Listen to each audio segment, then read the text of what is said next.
Welcome to the Real Estate Pros Show, where we interview real estate investing professionals from coast to coast, as well as the service providers that serve the real estate investing industry. Our goal is simple: share what's working now to help you improve and scale your business to the next level and meet the pros that can help you get there. Real Estate Pros is powered by Investor Fuel, America's leader in helping real estate investors and professionals build the business you need to live the life you've always dreamed of. Let's start today's show. Property insurance for real estate investors doesn't have to be difficult, but it does need to be there to protect you when you need it. MyInvestorInsurance.com not only provides insurance at 15 to 30% cheaper than traditional agencies, it's built specifically for real estate investors like you. You can set up an account in about 2 minutes, get quotes on properties, turn on and turn off insurance for your fix and flip or rental properties in around 2 minutes without having to talk to anyone directly, all through our portal. There's no better way or faster way to make sure you've got the coverage you need to protect you, and no more lengthy policies either.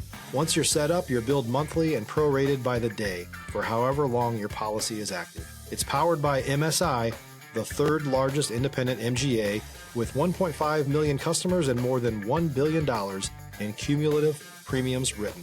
Get set up today in about 2 minutes at myinvestorinsurance.com/fuel.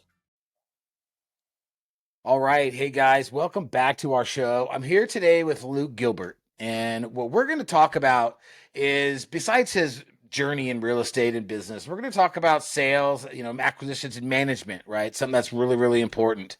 You guys remember at Investor Fuel, we help real estate investors, service providers, kind of all real estate entrepreneurs 2 to 5x their business. We provide the resources and the tools to grow that business they want to have, which, helps them live that lifestyle they want to live. So Luke, man, welcome to our show. Thanks for having me, John. Yeah, I appreciate you coming on. Cool to find out that you're literally right down the street from me. Yeah. Literally. It's a small town, buddy. It's a small town.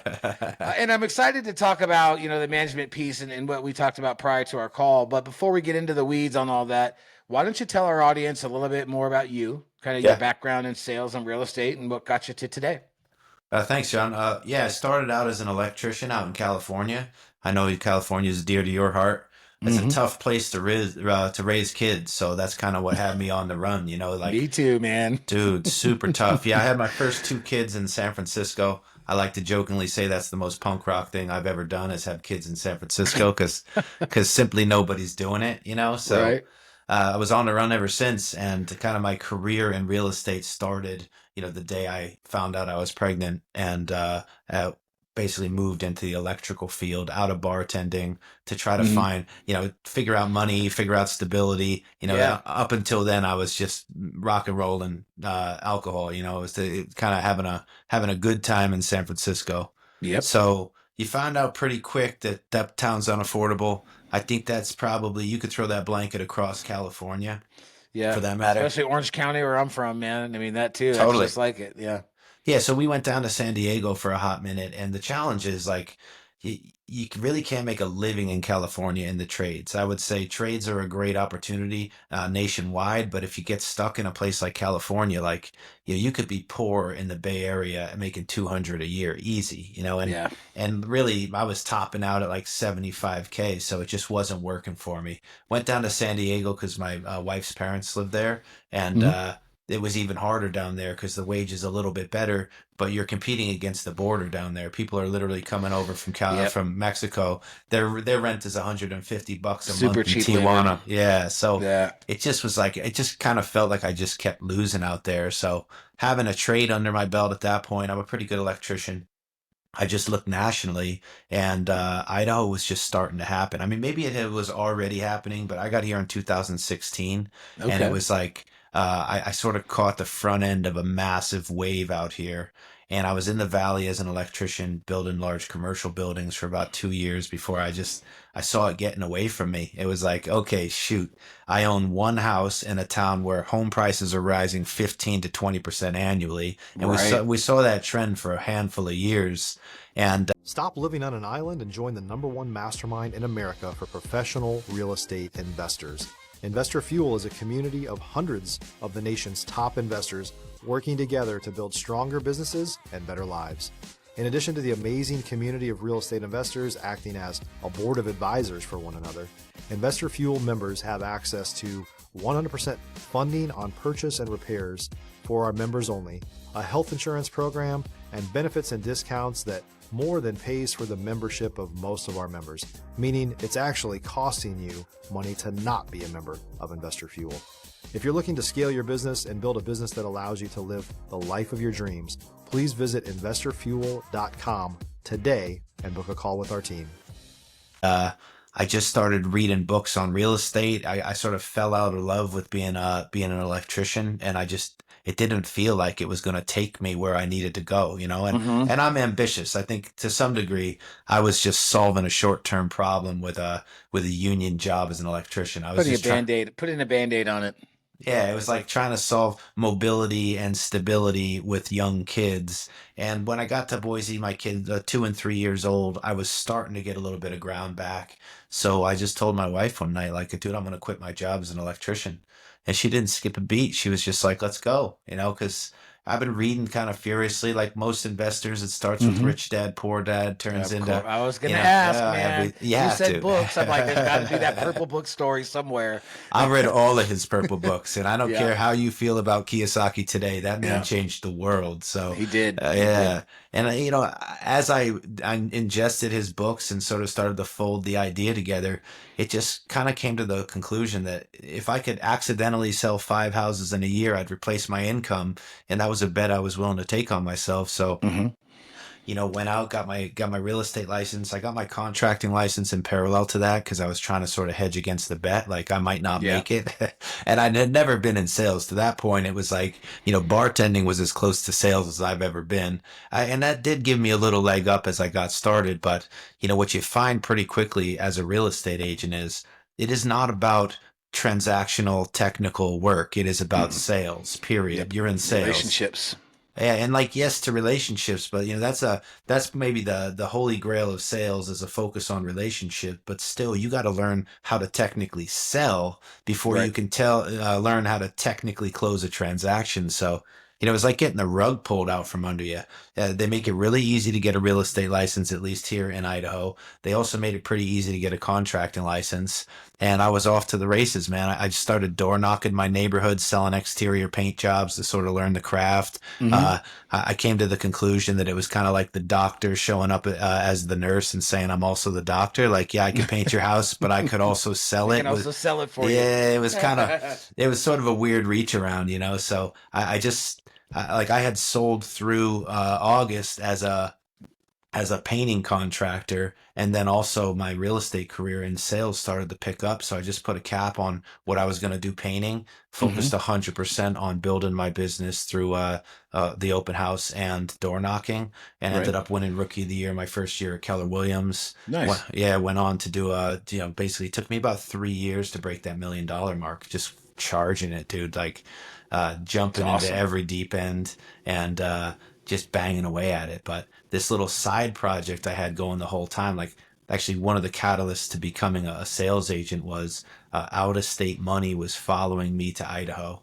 And I helped a buddy of mine buy a house out here through a real estate agent, you know, realized I missed the $6,000 she made on the sale because I could have done it. And then he was looking for a manager, and I had enough credentials in construction that he was like, hey, would you manage this for me? And that was kind of like the straw that broke the camel's back. It was like, I can't do all of this stuff I'm trying to do. And like the side hustle is always more exciting for me. I'm like, I like that build. I like to build a business, not work in one, you know? So 1 door turned into 3 doors. And that's like a year of management, like this really slow growth in the background. But then COVID hit.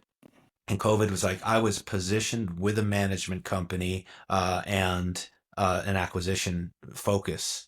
And it was all of a sudden like the flood came, you know, we put 30 doors under management in the first year. 2020, we put another 40 doors under management in 2021. Wow. Yeah. And we stacked the company, you know, basically what felt like overnight.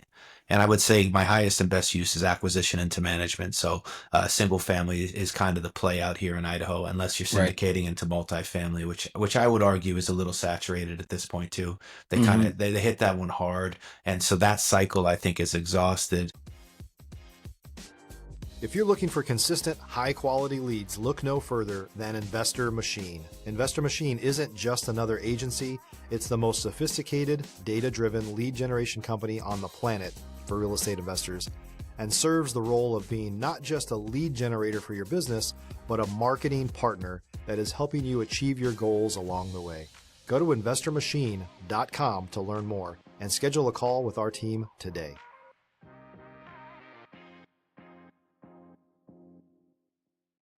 And if you're focusing on small multifamily out here, it's so scarce an item. They're hard to build. The city doesn't want to let you do duplexes, so the scarcity of that item sort of pushes it past penciling in most cases. And maybe you find a value opportunity there, but for the most part, the easy button for me was new construction's currently $9 cheaper per square foot than resale, and single family is a high demand. Even in today's economy, it's a scarcity item out here. So we stacked 100 doors across single family and very small multifamily, and that was like this thing I kept trying to quit doing. I'm like, oh, I don't manage anymore. Management is not a luxury job. What it is it's kind of a grit position, but it was a very good counterpart to being in sales because it's got some mechanical revenue sort of moments. So. It's a non-regulated business in Idaho too. So one of the reasons I leaned into that business is, like most aspiring real estate agents, I saw myself as an investor first. I just didn't have the capital or the properties yet, to be able to do. Yeah, 100%. Yeah. So, and like real estate agents have one of two problems right there. There's the I don't have any money problem, and the what do I do with all this money problem. I think I've moved into a space of coaching where I try to help people get from that first goal to the second goal, because my tax strategy has quite a bit to do with bonus depreciation around real estate ownership, which, may be a strong strategy partner in the acquisition space, but also, in the right environment. I was talking to a lot of sellers out of selling because of the refinance opportunity around a non-taxable gain, so that just sort of strengthened my relationship with my existing owners, and we sort of became a word of mouth product, and without really advertising at all. That's awesome. Yeah. This is a crazy town, and that it's the barrier to business entry out here is almost zero. Like there's not a lot of red tape in Idaho, which is why I'm here. I mean, I get excited about that stuff. And then standing out as a management team wasn't hard, but I have this like really deep passion for customer experience, and like that's been a lot of reason why I was the number one volume producing agent at my broker in 2023. Like I just go hard on that, like how does this feel thing, and being a customer of my management product gave me sort of a front seat to how to really tighten down the experience. So you do that explosive growth thing. I'm not going to say it wasn't sloppy. I'm saying we got through 2 years of explosive growth to then luckily have the market cooled a little bit. And we've spent the last 2 years just like, tightening down the screws. Refining.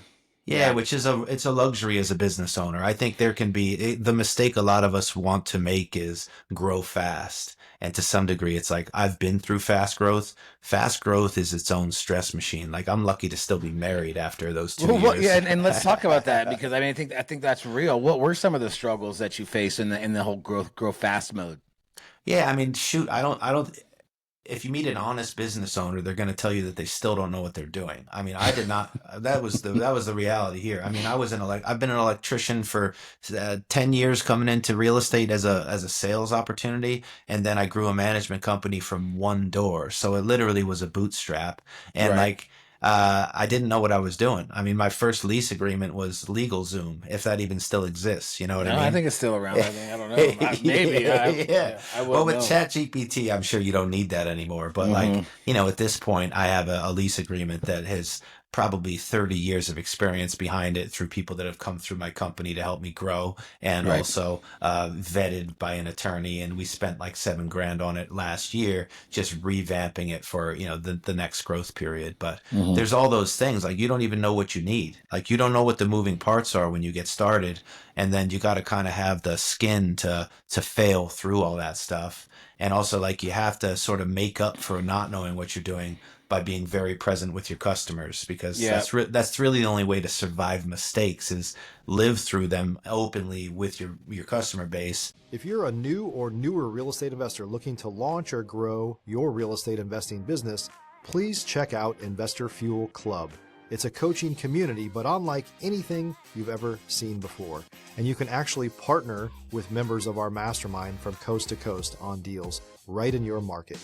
There's no better opportunity to build a consistent business than to literally partner with pros to help you avoid costly mistakes, avoid the need for capital to do deals, and help you eliminate your fears as you're starting your business. Learn more about Investor Fuel Club at investorfuel.com/club. And, I had to buy my way out of a lot of stupid errors, when I'm sure you can relate to that. It's just that moment. Oh yeah. I think good business ownership is like, other people don't pay for your lessons, and, at this point, I feel like I've got a strong team. It's just 3 of us, but that's a lot for managing. I think that's not highly leveraged at 100 doors. That's efficient in customer experience, while we refine our systems and processes. And every one of our documents is organic and living. Like, we feed back into it yearly. I've been in management for 7 years now. I jokingly say it's like growing potatoes. Like, you can grow potatoes for 20 years and still have only done it 20 times. Right.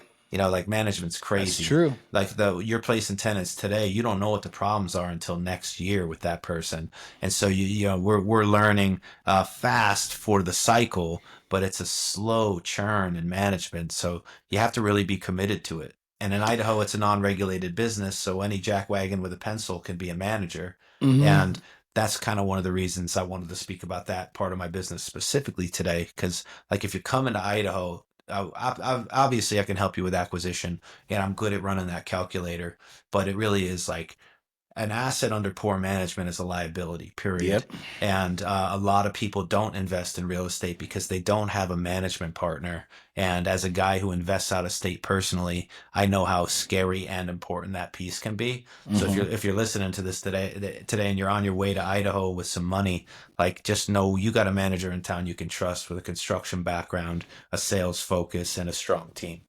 That's awesome. That's awesome.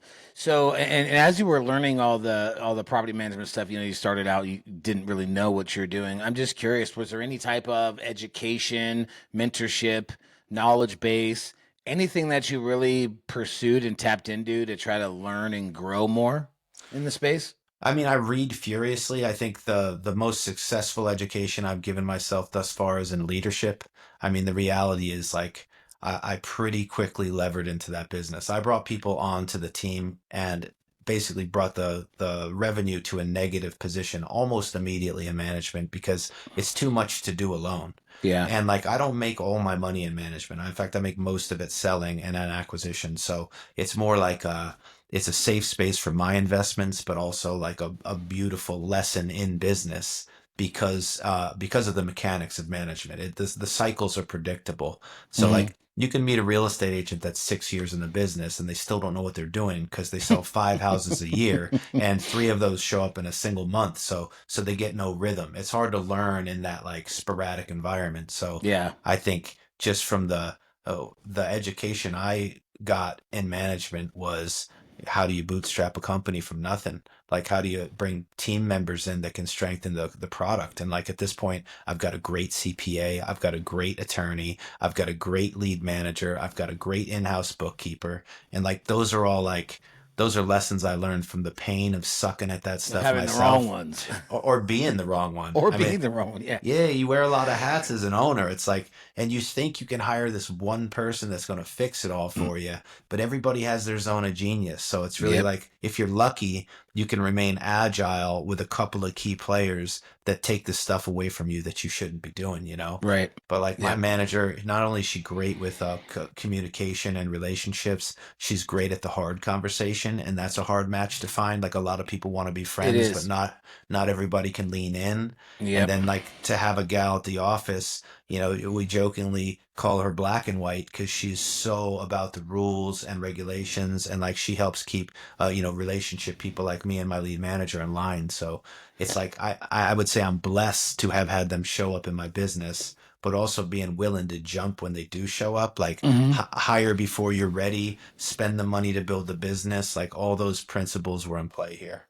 How did you find these people? And when you do find people or bring them onto your organization, do you employ any type of uh, personality tests, predictive index, those type of things? Yeah, well, I've been trained in the disc profile here at Keller Or the Williams. disc? They're pretty big on it. Man, I might be crazy, but I'm like, there's no way to know. It's like placing a tenant. You could look awesome on paper, and then 6 months later lose your job and turn into an absolute loser. You know what I mean? Yep. Yep. What I've found is you just have to be willing to take the human risk. I mean, unfortunately, you could disc profile somebody, and I think one of the exciting things about being an agent at Keller Williams is they're a very process oriented company. So Hmm. like, a 30, 60, 90 implementation of like how you onboard somebody and check in over those first 3 months to make sure they're a fit and Right. creating expectation and all that stuff. I'm like, you could run the playbook perfectly and have the human component show up anyway. True. So I Yeah, true. really, yeah, and I like the idea that we can systematize our way out of human error, but I don't think it's possible. And like, No. you kind of got to trust your gut, and then you also have to have the balls to say this didn't work. And like that took me a minute too, but I've hired and fired a handful of times for the short amount of time I've been doing this. And it's Hmm. like, don't lose your good players, dude. Yeah. Overspend on the ones you should keep and let them earn back their revenue. And that that's so far been working for me. That's huge. So you have your property management company. You still have your realty license, so you're still listing houses. I would assume. Yep. What else does your business look like? How many doors do you have? Kind of give us that little info. Yeah, so I personally own 11 doors. Two of them are out in Detroit right now. That's my Hmm. latest endeavor. That's me jumping into another market center. I've been working hard on building my personal brand as a coach because one of the things that I found building sales teams is I love the coaching piece, but the rest of it, like I'd rather just do on my own. Yeah. So like real estate agency is more of a job than it is a business for me. I like it and I'm good at it, but I feel like it's zone of excellence, not zone of genius, and I'm trying to Hmm. break into that. Like, I think my highest and best use is mentorship. So I've been building out a program for that.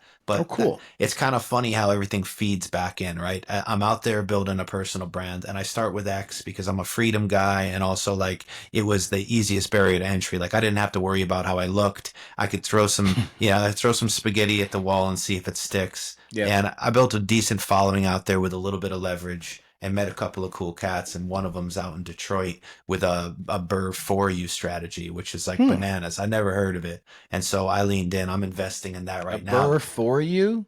I thought so. It's more of a Burr with you, Okay. but it's like wholesale with value add and management behind that. So it's kind of like a full vertical stack of find the deal, bring you into the deal as a cash buyer, help you Okay. through the renovation, and then the refinance on the way out with a placed tenant. So Hmm. like I think it's beautiful because I think Detroit's having its moment. Also, that's a hard team to build remotely. I think that's what most Yes. people bump into is like the learning curve on getting that wrong can be catastrophic for entry level Hmm. investors. And like I'm still going through the process with them. And as a process freak, there's some things I want to tweak, but I think it's still a very unique offering. And for Yeah. those of you listening, I mean, you could get in Detroit for 45K. That's crazy to me. Out here in Idaho, you need 120 to play here. 45K won't even buy the ADU that's in the back That's or the absolutely shed. 100%. And so like I'm looking for interesting markets to sort of, I don't want to say play in, but learn in. And I went to Oklahoma City first. Oklahoma City is starting to get expensive, but gross rent multipliers down there were great when I got there. And Hmm. insurance has been a problem for me down there. I'm not sure what I'm going to learn up in Detroit, but as a manager who manages a lot of out of state money, I felt like skin in the game was important. Like I've got to be in other cities so I could feel these pain points so we could address them as a management acquisition team when Right. money's on the way in. So that's been a good upward spiral. So what does your coaching program look like? Well, shoot, I started out to build group coaching, and I actually the the brilliant idea I had is we were about to have our fourth baby, which was about a year ago, is like, I need time leverage. So I built a video course, and I'm not knocking video courses, but I think people care less about video courses than I was hoping they would. And Yeah. then, so it kind of became a supplementation for coaching. And then I also had kind of a hard time getting my coaching program off the ground because it's a lot of direct outreach. And when you're doing a lot of, when you're working across a couple of businesses, like, you've got to be okay with things taking a little while. And Right. so I spent about a year building and selling and learning and building. And then I was hoping I would to sell a group coaching opportunity, but it really came down to people were interested in direct access to me. It was easier for me to sell. So I pretty quickly sold out of spots in my one-on-one calendar. Mm. And I think what I'm learning there as a coach is I'm very good at helping you have your breakthrough. And I jokingly say there's two types of money problems. I don't have any money, and what do I do with all this money? Yep. I've been through that. And so as an agent, if you're struggling with how do I make money, I'm great at sales. I would say my spearhead is I'm a sales coach, but then also I have a really deep well of knowledge in how you then implement your capital to avoid taxation and build a stable cash flow model, which is why we're all in real estate anyway. Yeah. How you use leverage, the CPAs you're going to need to actually understand depreciation. And then, like, I think that the success I'm having in this economy is I don't really care how many houses I'm selling this year. I'm doing business anyway. My management company's basically on autopilot, and that's not entirely true, but it is. We are in an upward spiral of development with stability. And then, to be able to coach on the side is like, that's my exciting side hustle, and sales are still showing up. But like, I have a good bedrock of inbound cash that makes risk still possible, Right. even with the unknown sale, and You're that's what I hedging your want. bets pretty well. And I need agents to start thinking that way. You meet agents, they want to just blow up overnight, but that was earlier in this conversation. Like, fast growth has its own set of problems, and you could come out of It $1 does. million with no money. I've seen it. Like, you can make money really quickly, not have the container for it, and literally leave it all on the street and just keep moving. And that I think that's my highest offering as a coach is, dude, I can help you make that money, but then how you manage it becomes really important. So, I've got some legs as far as where I can take you in your business. That's awesome, man. It seems like you put a lot of thought and work into this. I appreciate you coming on here and sharing all this stuff, man. This has been tremendous, guys. I hope you guys enjoyed it as well. If Luke, if people want to get a hold of you, if they want to maybe reach out and talk to you about your coaching and whatnot, how is the best way to get in touch? Yeah, if you want to email me, it's luke@openhouseboise.net. That's that you'll never miss me there. I am personally growing my brand on Instagram, so that's the best. I'm paying the most attention there, and also I don't want to force you to go there to get in touch with me, but I'm pretty easy to find, man. I'm at Keller Williams. Depending on what you need, I can help you or point you in the right direction. But an email I won't miss, and if you're on social media, come follow me there, man. I share as much as I can there, and I'm trying to grow that shingle right now. Awesome. Well, we'll put all that information in the show notes. Thank you again, man, for sharing your knowledge. Greatly appreciate you coming on here. Guys, I hope you enjoyed the show and took some good nuggets. He dropped some good information. Thanks for having me, John. All right, guys. See you on the next show. Cheers. Thanks for joining us for today's Real Estate Pros Show. You can learn more about the amazing benefits of the Investor Fuel Mastermind community, including surrounding yourself with hundreds of other rock stars, 100% financing for your deals, and members-only discounts from vendors you're likely already using that, as a member of Investor Fuel, will save you more than the cost of your membership. Visit investorfuel.com to learn more. If you're interested in joining us as a guest of this show, please visit investorfuel.com/pros to apply. You can also check the show notes for access to free resources, how to get access to world-class lead generation, and much more. Don't forget to subscribe so you never miss another episode. Have a great day. We'll see you on the next show.